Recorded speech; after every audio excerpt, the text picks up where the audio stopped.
Oh, hello, everybody. Welcome to the Real Sports Scope. I'm your host, Robert Butler, on this Thursday, the 28th, folks. August 28th, Labor Day weekend coming up, college football coming up. Gonna talk this week's biggest games with the Mad New Yorker. But at first, there was a huge blockbuster trade in the NFL. Micah Parsons, can you believe it, folks? Micah Parsons traded to the Green Bay Packers of all teams. Got the Mad New Yorker backstage. Stand by. We'll take our first and only break. We got a lot of stuff to get to tonight. That's just a preview and more here on the Real Sports Scope. Stand by. We'll be back here momentarily, and we'll hit the ground running. Hello, Sports Scope followers. The program has seen tremendous growth since going 5 days a week. I just wanted to thank everybody for your cash contributions and sharing the program with friends and families. Just a reminder, if you want to contribute to the program, go to the Cash App, the cash sign, and Sports Scope. There are other ways to contribute to the program listed at the bottom of the screen. If you want to advertise on the program, go to sports, that is sports with an S, another S, scope, SKOPE, at gmail.com, just like it's listed at the bottom of the screen. Thank you and enjoy the program. All righty, folks, as we bring up the my green screen is all effed up here. Let me bring up the Mad New Yorker here and a round of applause. Looking good there, brother. Looking good there. Hey, so Jerry Jones makes the play here to trade Micah Parsons. Part of me thinks because guys like me said he wouldn't do it, just going to pay him a ton of money. He's like trying to call people's bluff. You said he was going to do it. Okay, I'll go ahead and let you give your thoughts on that, and then I'll go. Mad New Yorker here got a new haircut. Looked like he'd been thinning down, man, working out here the last few days. What's your thoughts on this blockbuster trade of historical proportions of the Green Bay Packers and Dallas Cowboys? Yeah, man, we mentioned it a few shows ago. I thought maybe Chicago would pick them up. And I just had this feeling that you're going to start the season. You can't have the guy who's supposed to be the leader of the team talking about, maybe him like not being on the team, like that's not ready to win and saying those kind of things. And I just thought that the Dallas Cowboys wasted an opportunity during the draft. They could have done this, before the season even started. They're doing it now. Green Bay did an okay job picking him up. I mean, there's a lot of things that Green Bay needs. I mean, they've solidified their defense, but they swap another defender player out and some picks. But I'm not sure that Micah Parsons is going to go to a team that's ready to get into a playoff, though. So, kudos for the Cowboys to get this done right at the beginning of the season, I guess, and get him off the books and get him off the team. And now they can move on. And kudos for Michael Parsons. He gets out of Dallas, but he goes to a team that I'm not sure that just adding him on a team is gonna solidify their opportunity to be a playoff team. I'm thinking, it's just him wanting to get out of Dallas and getting a huge contract. So he got a huge contract, so you can't feel bad for him. And I just figured, I thought he'd want to go to another team, maybe even to the Tampa Bay Bucks or some other team. I don't know, but he ended up in Green Bay, stayed in the NFC North division that we thought he might end up in, and man, the guy's from Pittsburgh. I mean, from Harrisburg. So you'd think maybe even a team like Pittsburgh or something, but right. That's true. He chose the Packers, and that's what it is. Right. So here's the trade, folks. You've got 2 first-round picks and this Kenny Clark here. He's a defensive tackle. He used to play. He's a defensive tackle. He made the Pro Bowl a few years ago. I want to say he's like 28 years old, Kenny Clark here. So it's one of those deals where Yeah. By the way, they play. They play. Um, they will play in a month. I mean, they will play 1 month from now on September the 28th. Oh, yeah, the TV people are going to love this. I want to say it's like a Sunday night football game. And so you've got 2 first-round picks with the Donna Rossini. She says of the Athletic, top 4 edge rushers are similar to quarterbacks. They don't come available, a general manager told regarding Micah Parsons. Green Bay size type of moment here. Like I said, the 2 first-rounders and Kenny Clark here for Micah Parsons. Also, let's take a step back here, or let's flash back to the 2018 trade of Khalil Mack, the former Oakland Raider there. I think it was Oakland then. Was traded to the Chicago Bears. Okay, they traded Khalil Mack. They got a second round. They also traded a second round ticket and a conditional 5th. But the Raiders got 2019 first round pick, 2020 first round pick, a 2020 third round pick, and a 2019 sixth round pick. I mean, that's 4 picks there. I think, and you're looking at a superstar like a Micah Parsons, a guy of his caliber. I would think maybe they're about a third-round pick short here. Throw another third-round pick with Kenny Clark and the 2. Here's the thing: this team played in the playoffs last year. Yeah, I mean they were a playoff team. They were a playoff team, but that division was to be had by 3 teams there, and anybody could have made a playoff in that division, and I just don't. It was a very tough division last year. Other than the Bears, they didn't make it, but Yeah, I'm just thinking, do you really think this team is capable of winning in the first round with just adding someone? He's still adding him to the defense helps, but his inability to stop the run. That's one of the things that they needed help in. I mean, I don't. Well, I think you're putting him with a different coordinator here. Here's another thing I was thinking about while this happened this afternoon. I was driving in. I don't know why people are putting all this Green Bay Packers stuff on my phone. I couldn't believe it because I wouldn't stop. I was doing Uber. I was trying to get home. And it's like, oh, this actually happened. Okay. Wow. But anyways, yeah, it's just I'm still in shock mode that they trade a guy like this to the Packers per se. But he's playing in an area where he's going to be so focused in Green Bay. This is what players say. This is not my opinion. Your Reggie White, your Mercedes Lewis. This is the biggest trade that they've done, biggest acquisition defensively since Reggie White, 1993. But he's going to be focused like nobody. Dallas is one of the most, believe it or not, it's not the biggest market. I get it, LA, New York. But Dallas, with what Jerry Jones has built as far as a market and attention span, with all the TV that they get coverage, he's very distracted there. One of the former offensive linemen said one time that Jerry Jones had it set up where tourists would see them working out in the gym there and wave at them and poke on the glass like they're zoo animals or something. Very distracted to Green Bay, one of the places where you could just focus on. It's the smallest market in all sports where you could just focus on football. I think he can have a great year this year.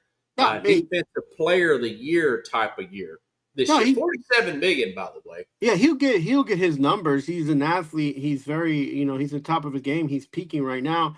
The worst thing to happen to him would, start the year off and end up on the IR. But,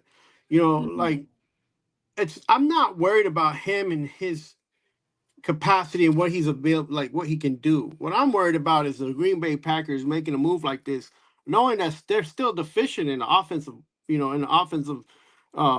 scoring, line there. They need to protect that quarterback.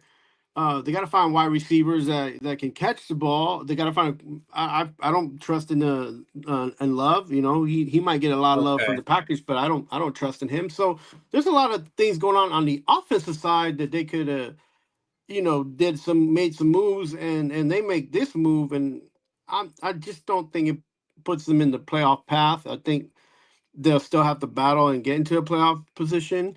Um, and yeah, I do say, and I'm not going to back up on what I say. I do say defense wins the games, but if let me see, how can I say this? If Michael Parsons had three other guys on the defense that was at the tier that he's at the tier that he is at, Okay. um, that would be a different story. Like, this is not a Baltimore Ravens type of defense. This isn't scary. Ooh, like Green Bay Packers are gonna be scary to play. This is still like, oh well, we can still run the ball because Michael Parsons in there. He's gonna be rushing the Okay. quarterback. You know what I'm saying? Like, so this isn't even like a Pittsburgh Steelers type defense. This is just still a Packers defense that has just been improved a little bit by adding one player, and I just don't feel like that's enough, and especially in the division that they're in. So that's where I'm. If you're a Packers fan, I'm happy for you. You guys got a star player, but you don't need just one guy. You need some more people on this roster. And I'm not saying that the roster is terrible, but I can't say that putting Michael Parsons is gonna make this a sweeter deal for the Packers to get into the playoffs. Yeah. So here's the numbers here. 4 years, 188 million. I like the fact that they gave him 4 years. I'm really high on that. They gave him 4 years. 47 million average, which is the same number. Now, the guarantees is 136 total, 120 at signing. So he's going to be worth $100 million when he signs this contract. He's got to be on cloud nine right now.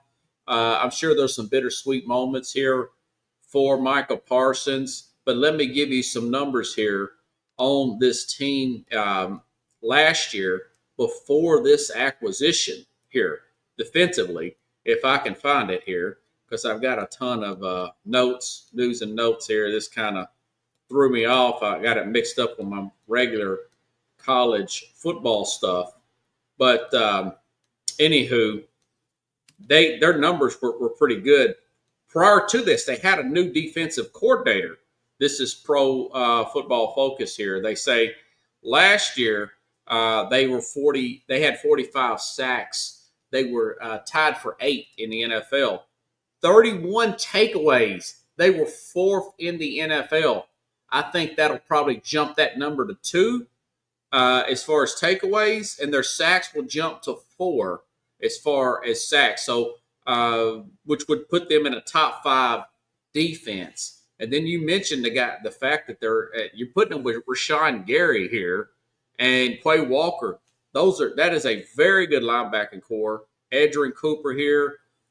These corners, you look at what they did. I just read the numbers they did last year without him. Now you've added in Matthew Golden, you mentioned Matthew Golden in the draft, the really speedy player out of Texas. He's having a great, very good preseason, along with Jaden Reed, Romeo Dobbs there, Josh Jacobs, who's still in his prime, another player in his prime at running back there. So I'm telling Jordan Love, you don't have to do much here, man. You don't have to play these plays.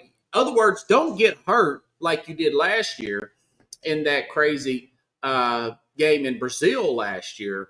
My thing is, this team, the bar minimum is a NFC North. Right now, they should win the North. As good as the Lions looked last year, and as much as a step back as Minnesota's taken, and we're not really sure about the Bears, this team should win the North. That's the minimum, but they should be thinking Super Bowl. With that offense and that running game, they should think Super Bowl because they have a defense they can lean on with the guy that they just brought in off of last year, the Boston College head coach here. God, what's his name? He was a defensive coordinator. He really jumped that defense up from last year. His name is Jeff Hafley. He improved them, like I said, with the 4 takeaways and whatnot. and a 5th in sacks. This guy's going to have a field day. This is the biggest deal since, like I said, Reggie White, and then you want to throw in a Charles Woodson type of play. Both players, when they got Woodson back in 2010, they won the Super Bowl that year. Now, they didn't win the Super Bowl the first year. They got Reggie White. That was in 93. They ended up winning in 96, 3 years later. But it was a big deal. $17 million contract compared to what they're being paid now, over $100 million. Man, this league is really growing, isn't it? Yeah, and like the money's being thrown out there like this is a strip joint and it's happy hour. Man, they're making it rain, ain't they? Yeah, but again, you know, the offense needs to be hitting on all 4 cylinders because, look, this can end up like a Kansas City situation where they're in the games and they have to score that one last touchdown. The defense is keeping them in the game, and then they just drop a pass or something happens and they can't get. And I feel like that's a lot of teams right now in the NFL. It's like some of these teams are like really good in offense, and then it's the defense that doesn't balance off the offense, and then there's other teams that the offense is not as well rounded as the defense, and so but that's football, and you have to play every game out. Look, this could be similar to a Reggie deal where it's after 3 years you're going to see a difference. But unlike you, I don't think it's one of those like the Packers jump from 8 to 5 in defense, because as much as I think of him as a good player, a great player, there's also things about him that the other teammates have to step up now and figure him out and work with him, and let's just hope that he's worked on his stopping the run ability a little bit, and just see if he can be accountable, and let's see if he brings a better attitude and just plays football. Like that usually doesn't happen when you get signed like that in the first year for a lot of players, man. It's just we'll see what happens. The flip side, that the Cowboys they get the 2 first-round picks. I just think they should have got maybe one more pick. But those picks are going to be 25 to 30 something. They do have a lot of money in cap room this year, but what are they going to do? The year's about to start. It would have been better for them to make that move at the draft this past year and back in April. Yeah, I totally agree with you. Jerry Jones, he's about the seat of his pants, Yeah, but I mean, another thing that Michael Parsons wasn't really. He's not really that old. He's like 26 years old. So, he's gonna be hungry. Yeah, so he's gonna be hungry, man. He's gonna peak here. He's gonna hit his peak, and he's gonna peak out on Green Bay Packers. But I just hope there's an offense that can solidify and score points and help, and he can help this team make it to the next round. But I don't foresee that until the next few seasons. So that's a good deal for them, though. It's a good deal for them. Yeah, I think it's this could be an AJ Brown situation where he just plays really well with the new team and propels them. And the fact that they beat the crap out of them 2 years ago, I just wouldn't have traded him to the Packers. I would have tried to move him, like I said a few weeks ago, to the AFC, move him to the Titans, move him to the New England Patriots, get him as far away from Dallas as possible. They're going to play in a month, but that's you just feel like that. Jerry Jones is making this thing up as it goes along. I felt like he was going to leave Dallas no matter what, and I didn't think it was the fact that Jerry Jones didn't want to pay him. I think it's more of the fact that he was trying to see what the market was for him to pay him, and that just took too much for him to play that out. So he tried to be a businessman, and he should have been a football fan at that point. So that backfired. The best of him. I think he'll be better against the run. I really do. I think he'll focus more up in Green Bay, man. There's nothing but football up there. Yeah, I hear that about this, but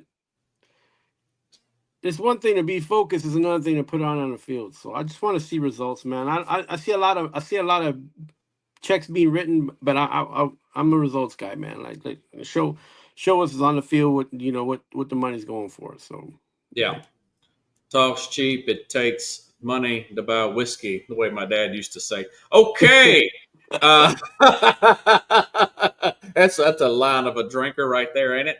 Okay, now let's see. Rashid Rice, man, suspended for 6 games. Got suspended for 6 games yesterday. I don't know if you watched the program. I didn't you watch the program yesterday. I got to looking at their depth chart. I got to looking at their schedule. I looked at the fact that they re-signed Josh Simmons. I actually think they're going to be okay, man. People don't want to hear that. The haters do not want to hear that. But even though he's going to be suspended for 6 games, the fact that Josh Simmons is 100% healthy, Mark Schlereth, I don't know how much you ever hear him. Sometimes he comes on Colin Coward. Sometimes he pops in on Fox Sports every now and then. The other day, he said, man, this guy is a great top 15, top 10 talent that they got at 31 with the Kansas City Chiefs. Remember, they lost the Super Bowl. Got him there, and he had this patellar torn ligament, whatever. Well, he's fully healthy, man. He's not even on the injury report. I mentioned yesterday that Tristan Wirfs was also a rookie left tackle with Tom Brady with the Tampa Bay Bucks, and they ended up winning the Super Bowl that year. It's not like quarterback. If you have a very talented rookie left tackle, good things can happen. I got them winning the division. People don't want to hear that, but I really think the Chiefs are going to be pretty good, possibly better this year. Xavier Worthy, second year. The game slows down for players a lot in the second year here, okay? They got Jawan Taylor, moved him to right. They signed Trey Smith, a guard, right guard, former Vol there, to a big contract. Got Creed Humphrey. They did let Tooney go, and they got one other fill-in guy, this Caliendo guy, never heard of him, at guard.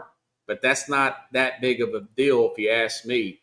I think the Chiefs are actually be pretty good. I don't think they'll get back to the Super Bowl. I think they'll win the West. What's your thought about Rashid Rice? Remember we talked about that that wreck when it happened a few years ago. Getting suspended 6 games, what effect does it have on this Chiefs team this year? I don't think it'll affect the Chiefs. They've been mulling through wide receivers for the last 3 seasons, between injury, rookie seasons, and new contracts being flipped. Um, I think the most important part for them is knowing that he's going to miss the six games, because that gives them time to put in other guys and set up for the season until he gets back. The one person who needs to be focused right now is Rashid Rice. He needs to help himself and get in the gym, get going, throw some practice games out there, and just try to stay healthy, and it's 6 games in a row is tough because you're missing a lot, and the timing and route running and all that. So Yeah. but he's athletic, and he's doing his job, and like I said, it's going to affect him the way he gets paid. I'm not sure what his contract looks like, but I'm not sure how much is going to affect him as far as cashing them checks. But look, they play. They're over here. They're going to play the first week. They're scheduled to play Los Angeles. Yeah, play the Chargers. Yeah, they play Philadelphia, and then they get a little break by playing New York and Jacksonville, in between Baltimore there, between games 4 and 5. How do you think that team will play out this year, man? I think they're gonna maybe catch a wild card spot. I don't think they'll be tough enough to. Who's gonna win the West then? Somebody's got to win the AFC West. That West looks. It looks. It's very competitive, man. Let me see. What I didn't. Are we going to talk about our brackets and how we got these teams coming out? Was this a question? Well, if you just for the AFC West, I think these two teams between the Chargers and the Chiefs, I think they're going to try to battle it out. Yeah, and I think Denver's going to sneak in and make it a competition as well. So those are my. That's about how I think. Do you think that the over and under is 11.5 for Kansas City? I got them going over anywhere from 12 to 13 wins. Remember, they was 15-2 last year. Right, they could have won 16-1, but they rested their starters against Denver in the last game there. So the haters don't want to hear this, man. People are fatigued with them. I'm fatigued with them, but I'm an umpire, man. I call balls and strikes here. I feel like the NFL has been nice to them with their scheduling the last few years. I mean, look, I mean, look. They besides just playing, they play Philadelphia on the 14th. Then they get the Giants, who are not probably going to win maybe 8 games on and on a Sunday night game, and then they play the hardest game they're going to play in those 6 weeks. I believe is going to be Baltimore. I believe that's going to be the hardest game they play. And then when this guy comes back, when Rice comes back, they're gonna have to play Detroit that night. So, and I don't know if he'll start that night. Maybe he will. Who knows? Depending on, the attrition and how these guys are, stay healthy. And then they got Vegas. In the middle of the middle of their schedule is tougher than the rest of the schedule. So, because then they got to play Washington, Buffalo, and Denver. And then it eases again to Indianapolis, Dallas, Houston, and then the last 2 games, Denver and Las Vegas. Right. Teams there, right. But they always seem to play bad on those Christmas games. I actually got Denver beat them that particular game, but I think they're going to win it. Rashid, you think you're going to win out the whole? They're going to win that division. That division? Yeah. Oh yeah, it's between Buffalo, Cincinnati to get to the Super Bowl in my book. Of course, I haven't put my full brackets down. I've got the West already locked, but I'm going to finish up probably by next week. This time next week, have your division winners and playoff winners and Super Bowl. Who's going to get there? Hopefully, we'll have that by next Thursday. I know the game starts Thursday. It's going to be a crappy game. Dallas without Micah against Philadelphia. Go figure. Kenny Clark, maybe he can play great. But anyways, I think right now I got it Kansas City 1, number 2 in that division. I'm just talking that division. The LA Chargers, even though they lost Rashad Slater, their left tackle, they still got Joe Alt. They moved him in. I like the players they picked up. They drafted a young player there at receiver. They're going to make the playoffs, and Denver will find a way. Denver's going to be about the same next year. They may take a step back because of Bo Nix's second year, more film on him. I know they picked up some defensive players. Mofonga's I'm butchering his name, but the safety they got from the 49ers is injury prone. Denver, I'm not as hyped up on Denver as everybody else is. And the Raiders are going to be an interesting 6-11 team. Good coaches there, but they still got Geno Smith, and so that's my 1 through 4 in the AFC West. Potentially 3 teams making the playoffs. I've nailed that before in that division. You got 3 wild card teams. 2 of them could come from the AFC West. Yeah. Quick question: who do you think performs better this year, Derek May or Bo Nix? Drake May. It's Drake May, right? Drake May. Oh, that's interesting there. It may, probably Drake May. Really? That's a good question because you've got an offensive coach versus a defensive coach there. Yeah. Bo Nix, I think he may have hit his ceiling. People don't want to hear this, but I think he may have hit his ceiling. And I think Sean Payton may have just gotten everything. I think they slightly overachieved last year. I mean, heck, they were busted on dead cap last year from the Russell Wilson dead cap debacle. And I just got a sense that they're not going to be that good as people think they are. The Chargers, they lost their left tackle, Chad, but they've got Alt to move over from right there, who could naturally play left. He's moved right to left. I think they're going to be okay there. I like that Amarian guy they got from North Carolina, the rookie there. And, of course, they've got the Steelers. They've got the Steelers player there, too, by the way. Harris? Uh-huh. Yeah. Yeah, the Steelers running back there. Najee Harris. Yeah. I mean, yeah. So, I mean, you've got some good running team there, with this team. And, of course, they got Keenan Allen back at wide receiver. Now, he's probably a third down. He's behind us, He's like 110 in wide receivers. Yeah, that's true. That is true. No, I feel like with Bo Nix, everybody always counts him down and out, and he has a way of just stepping up to that and showing people that he might be old, but he's not as old as people put him down on paper to be old. So No, he's old for a real rookie, but he's not older, not in football years. So yeah, he could take a step forward and they can win the division. I want to say Colin Cowherd, he thinks they're going to win the division. I still got Kansas City, man. Bring it back, Nick Bolton there. Karlaftis at the other edge rusher there. Defense. Chris Jones still playing, 33 years old, but he's still playing defensive tackle at a high level. They're going to be able to run the ball. They're going to get it downfield more. It's going to be Kansas City. Listen, the Patriots were 14-2 just about every freaking year. But they also win a 10-year drought without winning the Super Bowl thanks to your Giants there who beat them twice. So I'm not saying they're going to get in the Super Bowl. I'm just thinking they're probably like maybe a 3 seed or a 4 seed, probably a 3 seed, and win the AFC West. So, anyways, while we're talking about Kansas City, Travis Kelce got engaged. What's your thoughts about that? It's a big story. I know a lot of people don't like to talk about it, but I mean, she's a megastar, dude. Oh, and, yeah, I know.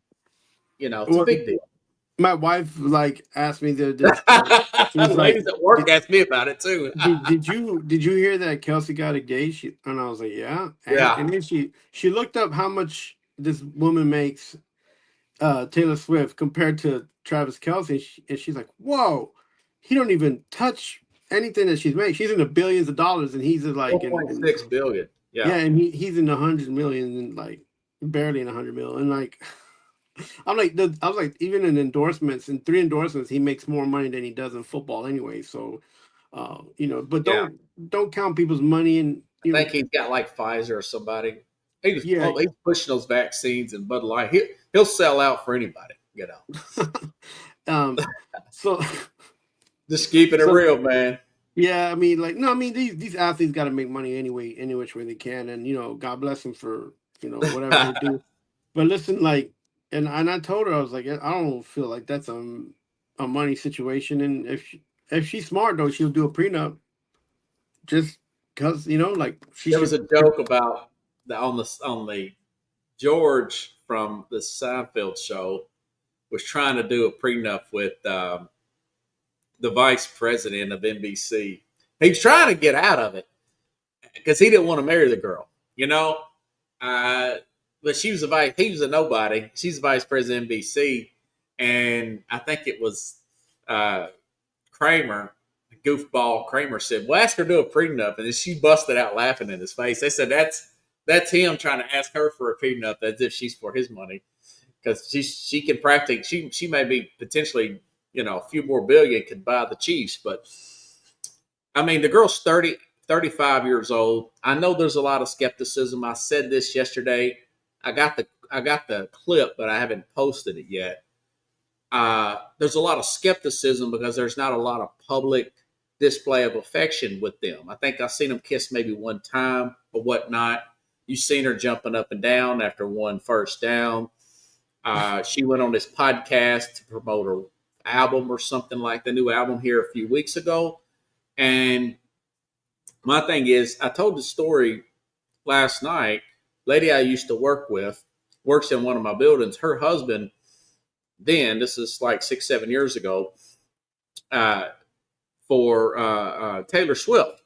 He was her personal trainer, and he was telling her that Swift is like a teenager still. She's like almost 30 years old, 29, 30 years old, and has a mindset of a 14, 15-year-old. And I explained, she homeschooled, I want to say the last 2 years, didn't go to prom. She still, everything was in that music. The parents were behind her. She still kind of stayed in that mindset. She may not have been with many guys. I don't want to say she's a virgin, but she may be close. You know what I'm saying? And you can kind of tell that.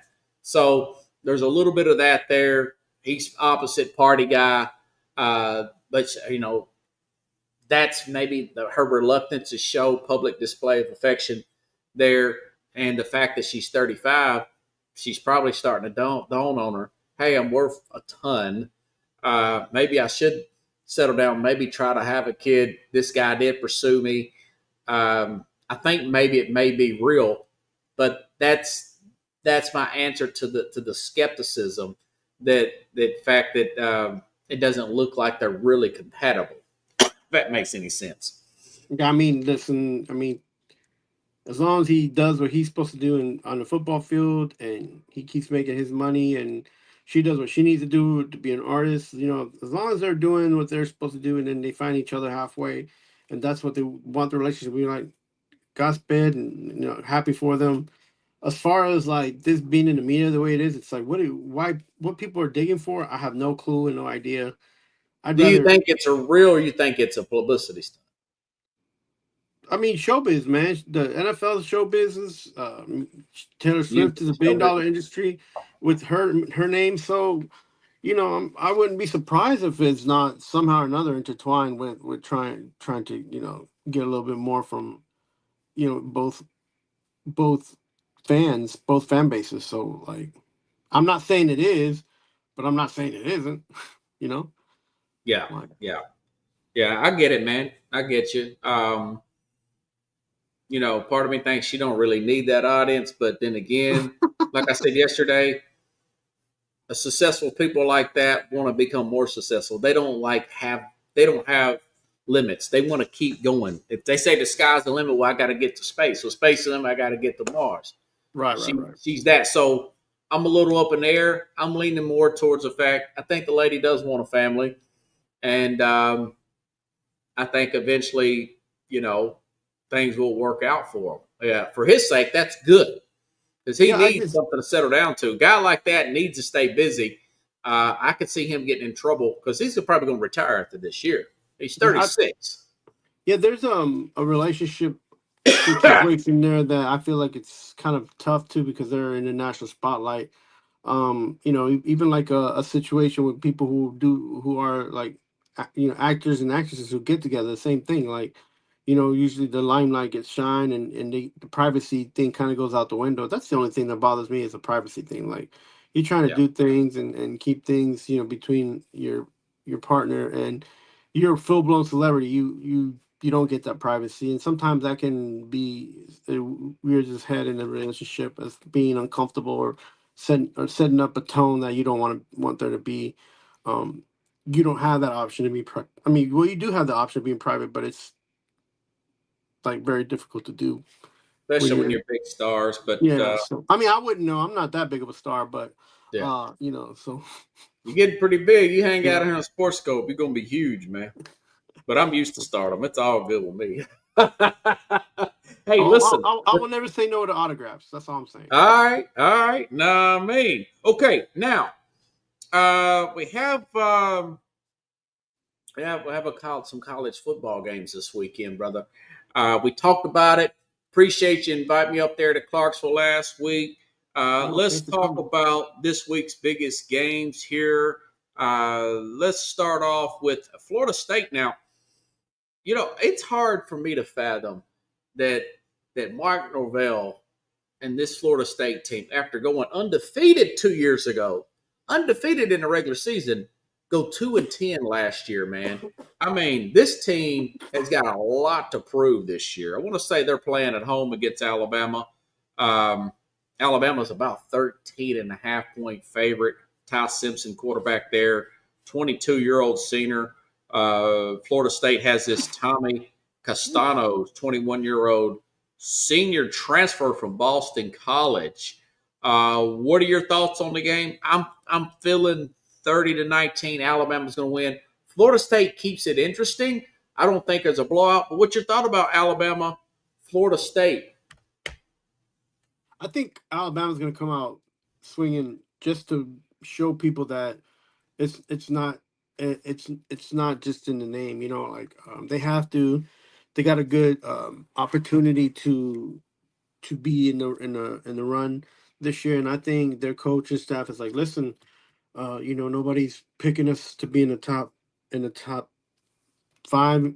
They're just a little bit outside of the top 5, so I'm sure they're going to come out swinging, and I hope so for Alabama's sake, for their fans' sake, for college football. Where you want to see these guys who are top tier players play out, and the last couple seasons, even though they're missing the superstar coach, they did have a few injuries that held them back, and they got in a few games they didn't think that they was going to get into, and fell short of winning. And it's time for them to recoup, not look back, look forward, and Yeah. come out swinging. How much pressure is on Mike Norvell after going 2-10 last year? Golly, that's unbelievable, ain't it? Be I that bad. mean, I'm not sure what it is in Florida State that they can't create that culture that they've had in the past, in the early '90s, and a few teams in the 2000s. I'm not sure why they can't get there. They have a lot of huge Florida recruits that signed there, Yeah. 4-star, 5-star, and I'm not understanding what it is that locker room, that athletic department is missing. I mean, they have the fan base, they have the alumni support, they have the athletes. Like I don't know if it's, I don't think it's the coach, but something's got to give, man. And look, if you're a 5-star recruit and you're a homebody, you stayed in Florida, you should have a little bit more pride, and you need to put that on the field, man. You need to leave that game thinking that you left everything on the field, and you have to make sure that your teammates feel the same way. I don't know.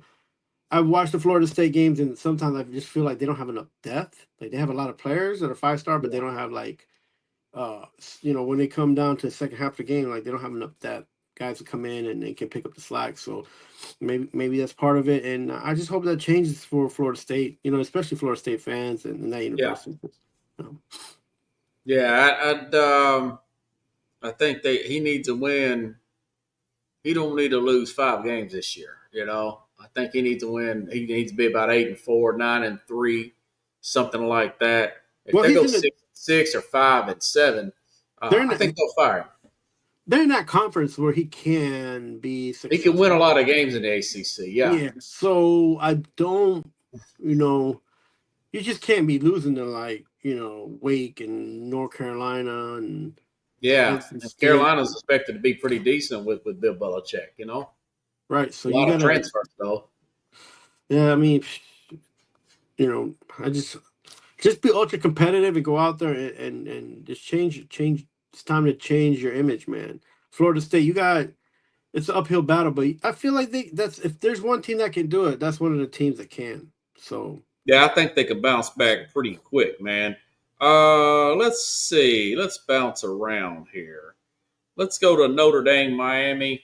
Now, Miami's 2.5-point underdog at home. Now, Notre Dame did come off a national championship game last year.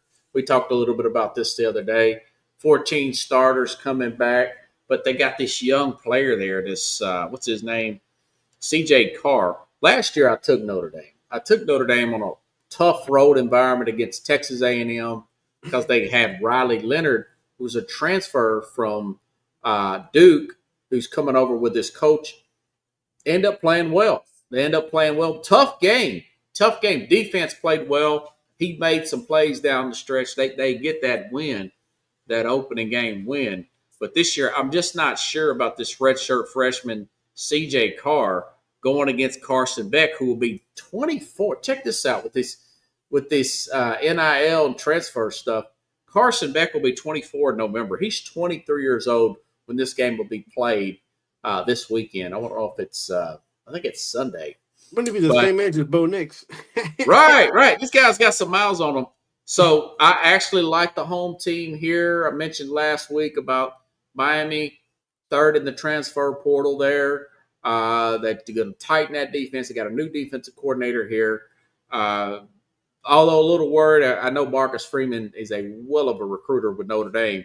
And I know their defense. By the way, Notre Dame lost their coordinator too, by the way. That's another thing I'm a little concerned about. Their coordinator now is Al Golden. He's with the Cincinnati Bengals. So new coordinator, new quarterback. They're on the road, but they're still favored because the odds makers trust his eye for talent. But I still like Mario Cristobal's team. 24-19 Hurricanes get the home win. Yeesh. Yeah, I think that's going to be a lot closer than we think. So I'm pretty sure. I think you said he's going to pick Notre Dame last week. Now, what do you think now? that It was earlier this week, right? Well, it was last week, but hey, I ain't holding it against you, man. You've had a week to think about it, or almost a week, 5 days, 5 6 days to stew it over. Yeah, nah. It's at Miami, but Notre Dame is Notre Dame. They've got some talent down there, up there, Yeah, and I just hope Miami can do it, but I don't trust that Miami team. I told you this already. Even if they win that game, I don't think they're gonna do well this season. So Who are you maybe picking, brother? maybe Miami takes this one, but not by much. That's gonna be a close game. I think that's gonna be a measuring stick for both teams to see. Like, So you're taking Miami. What's your score? oh man, I'm gonna go 27-21. Hurricanes. Yeah. All right. I'm trying to see what time. I thought they played Sunday, man, but they may play Saturday. Does nobody play on Sunday? They do play on Sunday. They play at 7:30 on ABC. They do play on Sunday night. So I'll do my Uber Sunday during the day. And then Sunday night at 6:30 Central, 7:30 Eastern. Yeah, so the over Hard Rock Stadium. Yeah, they got the 50, the under 50. Okay. That's the spread, and then they got a negative. Oh, has it changed? Okay. 2.5 points. 2.5 for ND. Now, listen, I got a lot of respect for Freeman. I mean, he's got an eye for talent, man. That dude is something else. Maybe that quarterback comes in and plays great. We'll see. Cristobal coming into year 4, they're wanting a little bit more out of him. They should have got to the playoffs last year. They had to beat Syracuse, and they didn't. It was that defense that really let them down. I think it's going to be fixed this year, but we'll find out here in just a few days. Clemson, a lot of people talk about this. I know we mentioned this last week as well. Clemson and LSU, 2 quarterbacks. I was listening to one of the I think it was somebody off of Get Up that said this may be one of the best regular season quarterback duos in all of college football right off the bat, because you got 2 potential first round players going against each other with Nussmeier. By the way, they've got 2 players they paid big money to, 2 wide receivers in and out transfer for them. Now, Clemson, they've got a big name receiver themselves. They've added some defensive line help. We've already picked Clemson to win the national championship. I think this will be a pretty mid-scoring game. It's not going to be a barn burner up in Clemson. Clemson's going to play great defense at home. People looked at that blowout game against Georgia, but that was a second half blowout last year. Georgia's depth just got the best of Clemson. Cade Kubik, I think he has a pretty good game here. This is going to be a tight game. LSU cannot beat the opener. Maybe they break that streak this year. They can't win the opener with Brian Kelly, man. Isn't that crazy? You got high hopes for LSU? So, yeah. I think they're going to find a way to slide in, but I don't think they do it this week, man. I think it's 24-20 home team. Clemson wins. Maybe LSU covers that 4.5, but I think Clemson's going to win 24-20. What do you think, man? Yeah, I'm thinking the same thing, 27-14. I think Clemson's going to go out there and just start. Oh, wow. 27-14. Yeah, I think that LSU is not going to – they're going to try to – they're going to press so much that they're going to make mistakes. I see a couple interceptions. That's a good point. It's a good point. A couple fumbles. They're not at home. They're, and then they'll come back and be a stronger team because of that, right? So there's always one of those like wake-up games, and I think LSU will have the first match, and after the first match, they're going to be like, okay, they'll get better, and then they're going to be playing in the SEC, and so they're going to be more focused, even more focused. So I don't think this is their game for them to come out. I don't foresee them coming out like Alabama has to come out, and I think Alabama will come out. I think this is going to be the opposite. You got a lot of faith in Clemson to play really well. You're saying they're going to win by 2 touchdowns, by 2 scores. I just think they're at home. The ball's in their court. The 5-star, the 4-star athletes that they have there. A couple guys that came in through their portal. Yeah. They're ready to go, and they got one of the best coaches in college football that a lot of people forget. He's a big culture builder. Yeah, and they run through the wall for this guy. And when he has a good team, when they have a good team, it's always offensive prowess and defensive, stops that keep him in the game. And I just think LSU's not ready, man. I just, they've lost a few guys, and in the draft, and they last season it was tough for them. The coach is just starting to get his handle on just speaking Southern English over there where he's at. So it's going to be a reawakening for them. So I tell you what, now there is a slight chance, I'll say this, that LSU, with all this money, $20.5 million they spent in NIL, they could go up there and be a totally different show, and they run roughshod on Clemson.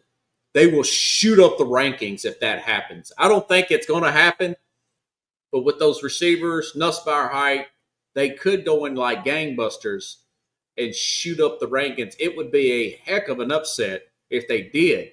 I don't think that's going to happen, but with all this money being poured in and you got these new players, you just never know, man. Who thought Ohio State would play that good in the playoffs last year? And then you like you mentioned something too, like what if this kid goes in there and is like, I need to get my stats, I need to get, I need to already start on the Heisman run, like my name's already been mentioned that I'm going to be. Yeah, and then he throws. All he needs to do is throw one interception, and 3 will follow. So it could go there, and I think his jersey's number's 13, which is so bad luck. I don't know why. So you're right. Maybe he does go in there and turn it over. I'm still picking Clemson to win because I know how cold they are at home. Yeah, so it's a home game for these guys, and I'm hoping that they bring it out. So yeah, they're going to be a pretty tough group there. Okay. I think we're at let's see, Texas comes in. Last but not least, Texas, Ohio State. The heavyweight bout's like the first game, dude. I mean, I've already got my checklist tomorrow for food I'm going to buy. Even though I'm going to have to get some Tums, I'm probably get some heartburn. But I'm getting so much snacks tomorrow for Saturday, dude. Because that 11 o'clock game is Texas, Ohio State. We talked about this a little bit the other day. It's a 1.5 favorite. The debut as a full-time starter, Arch Manning, against this Julian Sayin, less experienced though, quarterback. And somebody, there was somebody from Fox made a good point there. Ohio State has 2 new coordinators. Remember, Chip Kelly's with the Raiders right now. Okay. This guy, Knowles, their defensive court, Jim Knowles, he's with the Penn State. I don't know how Penn State finagled this, but Penn State has their defensive coordinator. So now they've got Brian Hartline, I think used to play with the Titans, but he's been an assistant as an offensive coordinator. And they got a new quarterback, of course. And then, of course, they got Matt Patricia, who we really don't know if he's a good defensive coordinator or not because he coached under Belichick. We know he's not a great coach. But they're going with 3 defensive starters back for Texas. I know there's 4 new offensive line for Texas. 3 defensive starters back for Ohio State. 4 new offensive linemen for Texas. That could be a bugaboo for them. That being said, I still like the quarterback edge, slight edge for quarterback for Texas. Arch Manning there. I'm picking Texas 23-19. This will be a defensive struggle. They're going to get the road win. Chad says, what TV provider do you recommend for football games? I don't know. I use Xfinity. Yeah, what you trying to do, bro? Like, just pay up. Whoever got it, just stream it or something. I don't know, brother. There's no way of going around and not paying for games, man. You stream your games, Carlos? Man, up there. Yeah, I try to do all. I mean, I'm all over. Do you have cable? Yeah, I have cable, but I don't have all the programming on a cable because I have a lot of other sites that I use. Okay. So. Because I know that when I was living in New York, they told me it took 6 months to get cable there. I mean, I was living in Manhattan, but Anyway, anyway. it takes 3 days to get your bill. Right. So I know it was a mouthful. You seemed like you liked Ohio State the other day. They are at home. What's your thoughts about this game? It's the big heavyweight fight come Saturday, 11 a.m. Central, 12 p.m. Eastern time.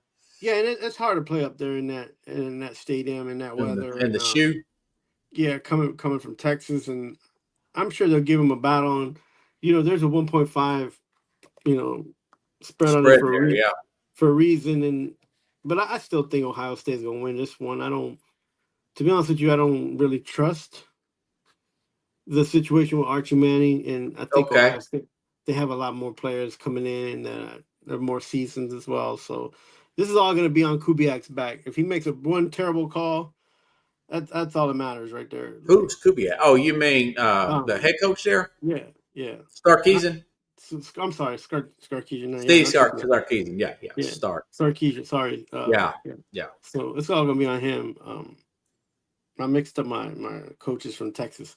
Former Texas coach. Yeah. Former Texas coach. Yeah. So if this coach one bad call, and that's all she wrote.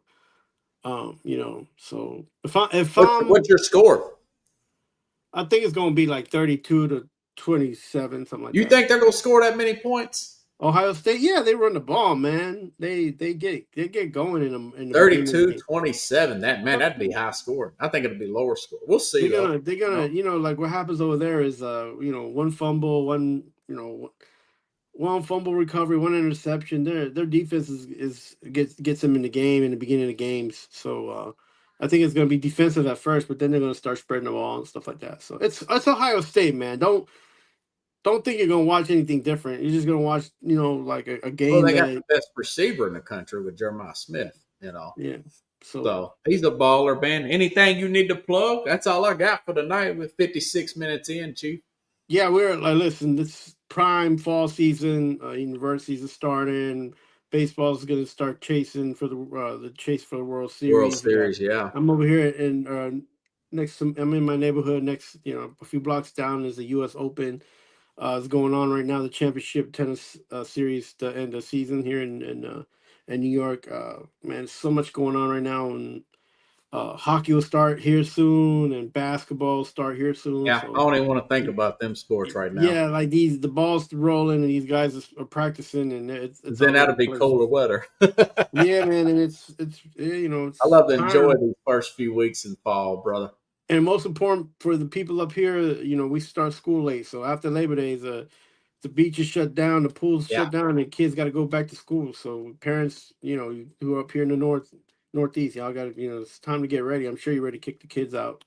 Tell them to go back to school. But yeah, it's happening, man. It's happening time right now. So happening, man. Let's have it for Matt.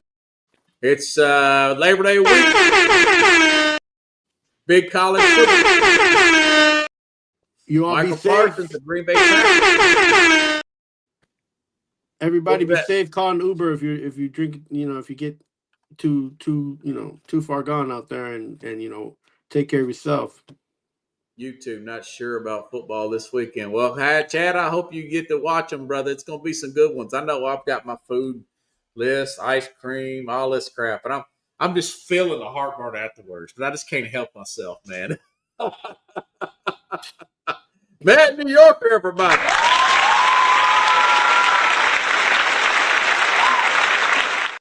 Good crowd there, brother. Appreciate you, man. Thank you, everybody. Let's throw in an outro song.